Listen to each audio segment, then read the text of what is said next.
Reading in your target language is one of the best things you can do to reach fluency. You absorb vocabulary in context, you naturally internalize grammar, and you completely avoid those boring rote grammar memorization tables. But there's a catch. If you choose the wrong reading materials, you're going to get frustrated, and frustration can lead to quitting. And I don't want you to quit. In this video, we're going to look at what you should avoid and what you should be reading instead in order to reach your language goals. If you're new here, welcome to Fluent After 40. My name is Jeff, and I'm learning Russian and French at the same time. This channel is all about helping adult learners learn the most effective strategies to reach their language goals. And by the way, when I mention language levels today, I'm referring to the CEFR standards ranging from A1 for beginners up to C2 for advanced proficiency. Before we get to the good stuff, let's talk a bit about the reading materials you should probably avoid using examples from my own two target languages. First, I suggest you avoid children's stories. Now, there's a lot of YouTubers out there who suggest reading children's books for their simple language and structures. I fell into this trap myself with a Russian fairy tale that I purchased, Kot, Pituch и Lisa. My tutor and I spent weeks going over this tale, and I quickly learned it was a mistake. It wasn't the grammar that was the issue, it was the vocabulary in this type of tale. The words simply aren't what most adults would use on a daily basis. If your goal as a language learner is to book a hotel in St. Petersburg, buy tickets for the ballet in Moscow, or simply to order a meal in a restaurant, learning a children's tale like this just isn't going to help you much. In fact, knowing this tale probably wouldn't even get me a shot of vodka from a stranger in a Moscow bar. The second type of material that I suggest you avoid, especially if you're at the lower or the intermediate level, is classic literature. Now, if you love classic literature like I do, you probably dream of one day reading something like Dr. Zhivago by Boris Pasternak in the original language, or Les Miserables by Victor Hugo in the original French. As you can see, I own both, but for me, this is a future goal. If you're someone who's at the beginner or at the intermediate level, books like these are going to have complex narrative structures and lots of vocabulary that you won't understand.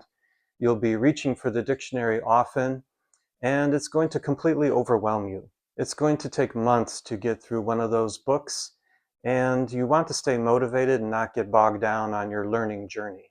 The next type of reading material I suggest you avoid are books with specialized vocabulary or with dated vocabulary or jargon.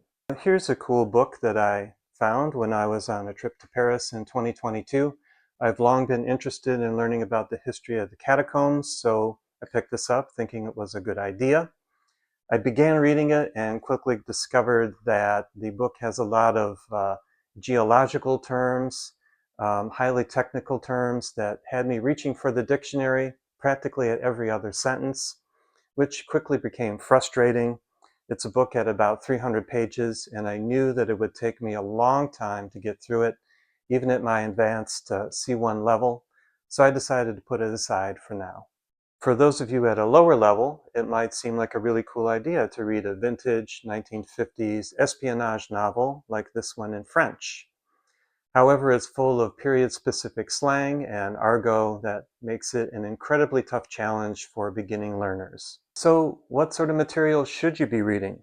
For me, the golden rule is this. Find materials that are highly interesting to you and just slightly challenging for your current language level. Here are my top recommendations. First, let's talk about popular comics. And I happen to have two right here.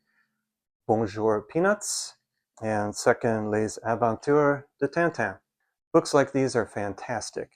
The plots, especially in something like The Adventures of Tintin, are designed to be engaging from cover to cover. The visuals strongly support your reading comprehension, and even though both of these books are aimed at kids, the vocabulary is still a few steps above basic fairy tales.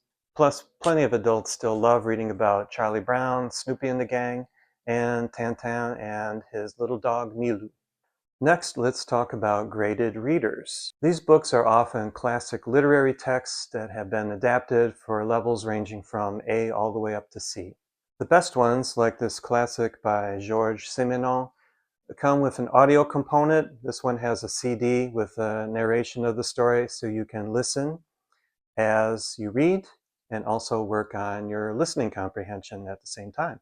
For Russian learners out there, here's another resource, Russian Short Stories for Beginners, which is aimed for readers at the A1 and the A2 levels. Just be careful with some of these Russian texts. They often do not include the accent marks for individual words, which will have you scratching your head as you try to learn proper pronunciation. Next, let's talk about dual language materials, which will have your target language on one side of the page with the English translation opposite. On YouTube, there's an account called Boost Your Russian, which offers some downloadable PDFs of mini stories. As you can see, the original Russian is on one side, the English is on the other.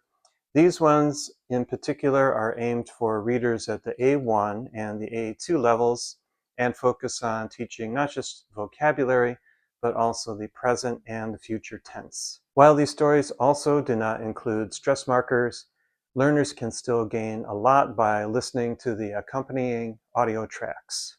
For French learners, here's a resource that I absolutely adore called France Amérique magazine. It was almost entirely dual language, and it had lots of interesting articles like the origin of the beret, the restoration of the lights at Versailles. They stopped publishing in 2024, but you can still hunt down back issues on online auction sites. I know earlier I said to avoid literature, but I think we can make exceptions for accessible literature like poetry and plays, especially when you have dual language editions. The great thing about poetry is the pieces tend to be shorter, so even if the language is a little bit difficult, you won't be fatigued, not as much as if you try to read something like Céline's Voyage au bout de la nuit. Here's a dual language edition of Baudelaire's Les Fleurs du Mal, or The Flowers of Evil. Reading something like this will teach you incredible lessons about rhythm and rhyme and pronunciation. Here's a book that the French absolutely adore, a book of poems called Paroles by Jacques Prévert. This uses deceptively simple language with deep meanings, and it makes it perfect for those of you learners at the A level looking to stretch your abilities to the upper B level. Plays are also great because they rely mostly on dialogue, and you're less likely to run into esoteric language. Jean-Paul Sartre's Huis Clos, or No Exit in English, is an excellent example of a play that will help stretch your abilities to the B level. And it's also available in scholastic editions like this one, which provide vocabulary terms in the target language, which is going to effectively help you reach an advanced level. Ultimately, I think the best reading material for you is going to be whatever fits your personal interests. For me, I love playing chess, which is why I picked up an instructional chess book in French. I also picked up another, Russian for chess players, which teaches the Russian language through learning chess notation. I also happen to have a stack of old international chess magazines in my target languages.